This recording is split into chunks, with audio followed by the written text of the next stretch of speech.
tentang selama ini Bapak menghadapi masalah-masalah atau kasus-kasus yang ada di sekolah kita ini, Pak.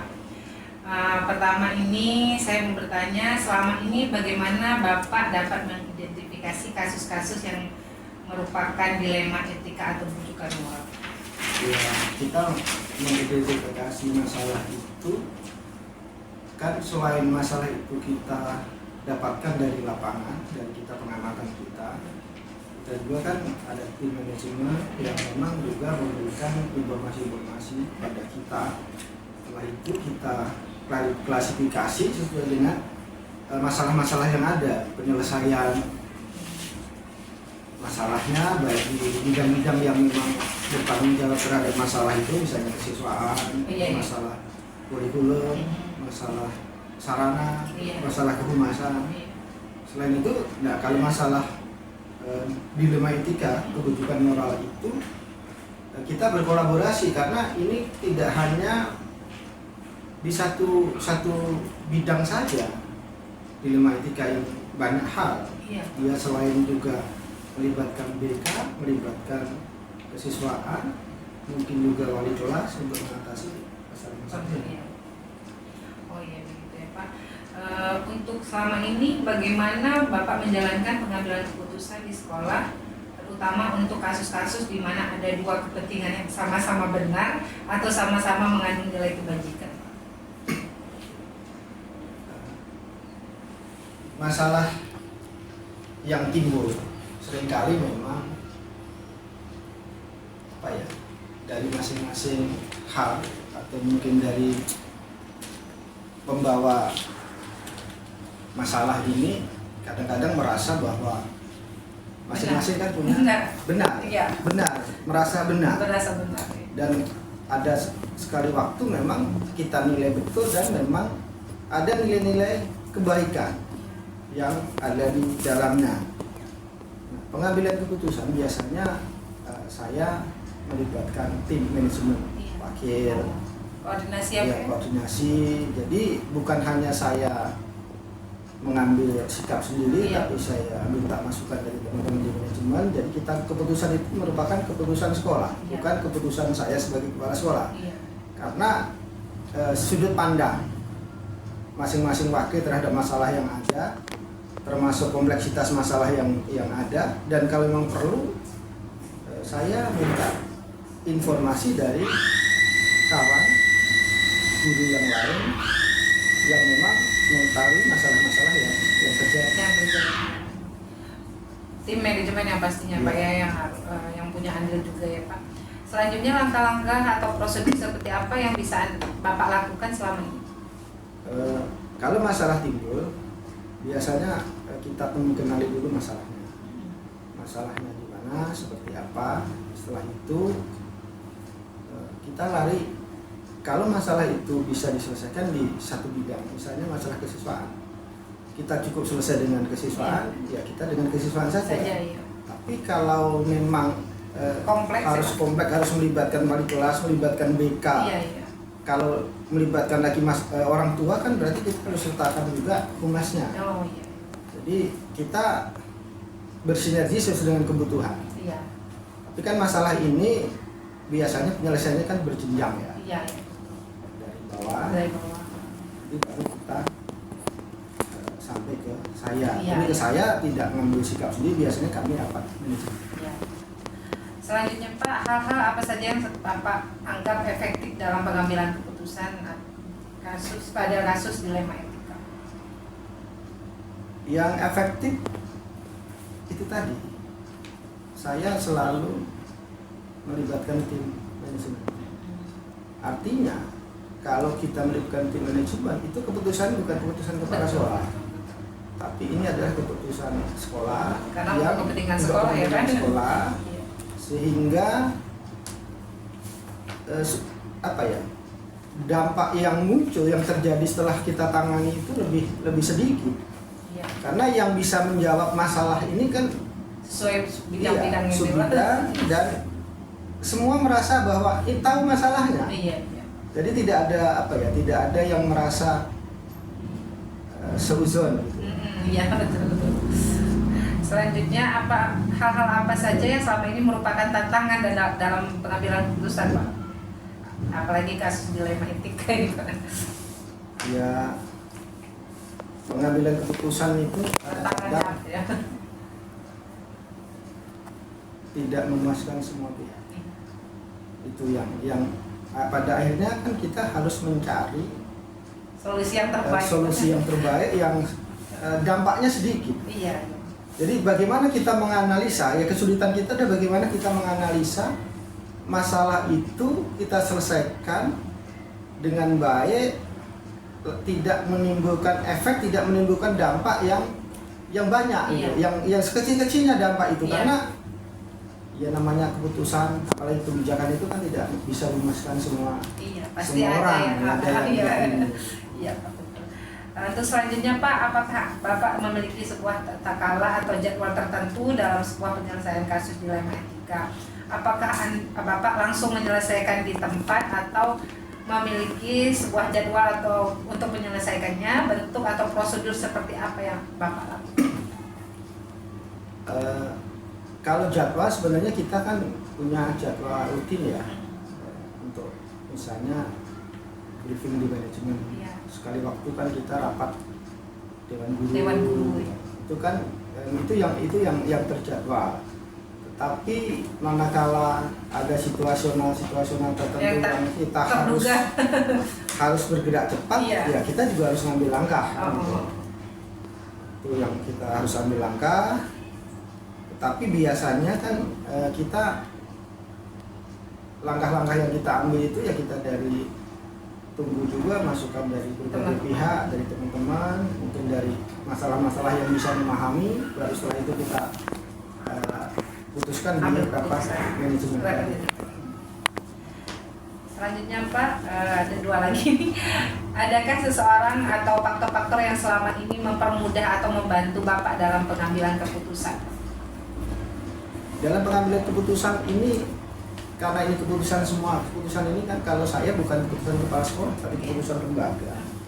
Sehingga ya tim sekolah itu yang membantu saya. Yang pertama tim manajemen, kedua tim BK, ketiga tim wali kelas. Itu yang membantu ya, bantu saya dalam mempermudah menyelesaikan masalah-masalah yang kasus-kasus dilema etika yang pastinya ya, Pak ya. Jadi memang kok perlu benar koordinasi dengan tim ya, Pak. Tim manajemen, tim wali kelas, tim BK dan mata pelajaran juga ya, Pak ya. Dan terakhir ini, Pak, dari semua hal yang Bapak sampaikan, pembelajaran apa yang dapat Bapak petik dari pengalaman Bapak mengambil keputusan dilema etika? Ya, yang jelas kita lebih bijak. Harus lebih bijak lagi dalam menyelesaikan, menatap masalah, menemukan akar masalah.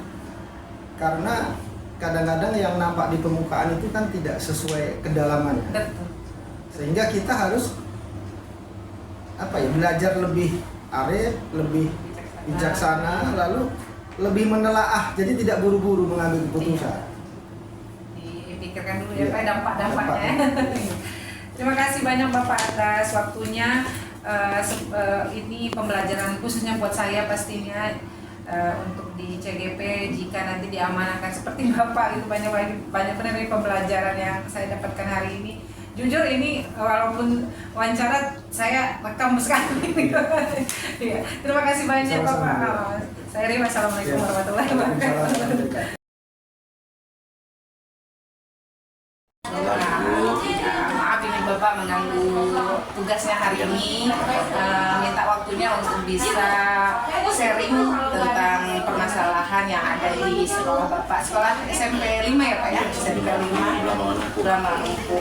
Baik Bapak, di sini kan terkait tentang permasalahan kasus dilema etika atau rujukan moral gitu Pak. Nah di sini pernah nggak Bapak mengalami kasus dilema etika Pak?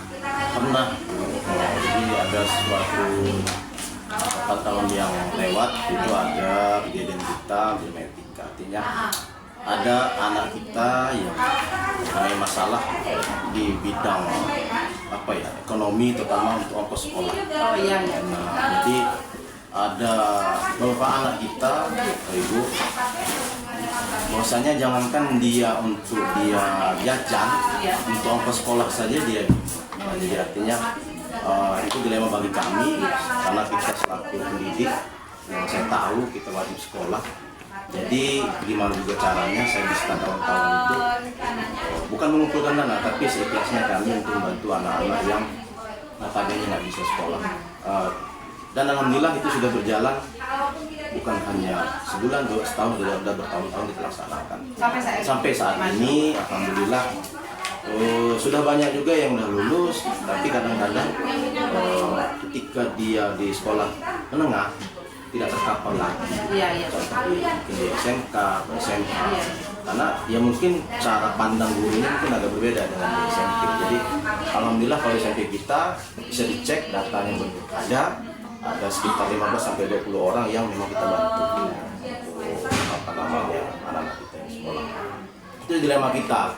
Karena itu meningkatkan ada kecemburuan sosial juga sih bagi anak-anak yang dari 400 sekian siswa ini itu tidak sampai 1%, 2% lah yang punya masalah seperti ini. Ada kecemburuan sosial karena pernah ada orang tua pun datang menemui saya, biasanya itu bagaimana Pak? Anak saya bisa dibantu juga atau tidak gitu loh. Kok yang lainnya bisa dibantu. Nah di sini kami serahkan kepada tim kami, baik dari guru, wali kelas, bahkan dari supir angkot karena beliau yang tahu persis komunikasi di sana. Dan kami suruh cek betul-betul, kita bedakan betul-betul memang layak atau tidak gitu. Nah ternyata ada memang betul yang layak karena terlupakan, dan juga memang betul ada anak yang tidak layak kita bantu karena rumahnya bagus, kita punya kendaraan, jadi hanya sekedar alasan. Ya, hanya sekedar alasan karena orang tua ingin dibantu lah. Betul. Terima kasih Bapak. Selanjutnya ada beberapa pertanyaan selanjutnya yang akan saya utarakan kepada Bapak Ferry. Selama ini bagaimana Bapak dapat mengidentifikasi kasus-kasus yang merupakan dilema? Itu pertama yang saya lakukan adalah karena ada laporan terutama dari guru atau dari wali kelas mengatakan memang ada beberapa hal yang layak dibantu tadi. Jadi tidak ujuk-ujuk tiba-tiba saya tahu bahwa ini baru bantu tidak, tapi memang ada kawan-kawan kita guru yang peduli juga dan menyampaikan ke saya. Di situ terbentuklah kawan-kawan SMP ini membantu kawan anak-anak yang hampir putus sekolah lah. Karena itu tadi disampaikan dari awal, jangankan untuk jajan, untuk ongkos mereka sampai di SMP 5 pulang pergi ini. Selanjutnya Bapak, selama ini bagaimana Bapak menjalankan pengambilan keputusan di sekolah, terutama untuk kasus-kasus di mana ada dua kepentingan yang sama-sama benar atau sama-sama mengandung nilai kebajikan? Jadi di situ hadirnya seorang pimpinan itu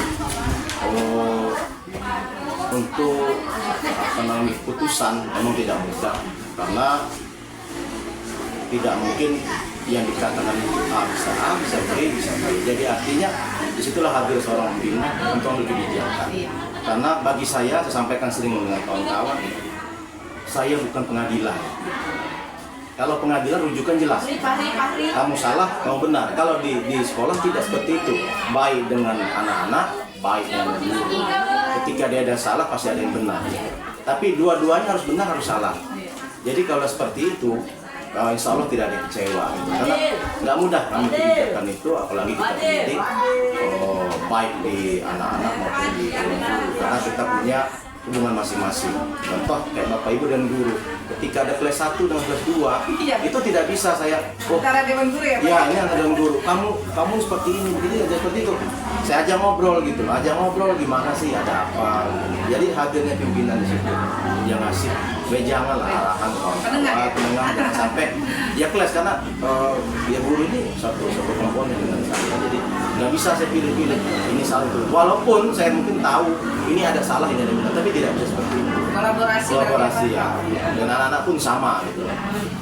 Baik Bapak, selanjutnya langkah atau prosedur seperti apa yang bisa Anda lakukan selama ini? Ya jelas kalau untuk ke anak-anak dulu ya, kalau anak-anak jelas kita runutannya jelas. Ketika dia mengalami masalah, kita harus ada ke saya. Dalam artian dari bawah, dari guru naik ke wali kelas, guru BK. Kalau mereka tidak mampu lagi, baru saya putuskan. Dan putusannya sudah telak. Kalau saya sudah ke saya, artinya pasti sudah telak. Pilihannya sudah tidak ada lagi pilihan. Ke dewan guru, karena saya juga baru, belum ada pertemuan yang signifikan, tapi kemarin sudah ada laporan bahwa saya ada di A, guru B, guru ini. Dalam dulu saya ngobrol, tapi tidak di dalam rapat. Saya ajak di bukan ruangan sih, 4 mata lah, supaya jangan sampai nanti dia serasa hati nurani dia kok saya terzolimi. Saya nggak mau, jadi saya ajak ngobrol, jangan seperti itu. Selanjutnya Bapak, hal-hal apa saja yang selama ini merupakan tantangan dalam pengambilan keputusan? Banyak. Seperti dari awal tadi dilema lah ya. Kalau keputusan ini kan harus dipikirkan matang-matang. Kenapa?